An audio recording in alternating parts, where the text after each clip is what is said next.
Este pájaro que danza con tanto empeño para encontrar pareja es el ave del paraíso. Habita en las profundas selvas de Papúa Nueva Guinea. De tamaño medio, su belleza es extraordinaria.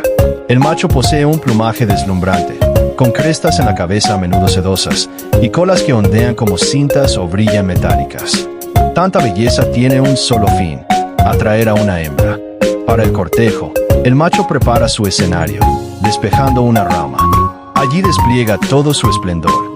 Sacude y expande sus plumas, salta y gira en una coreografía hipnótica. Se alimenta de frutas, néctar y insectos.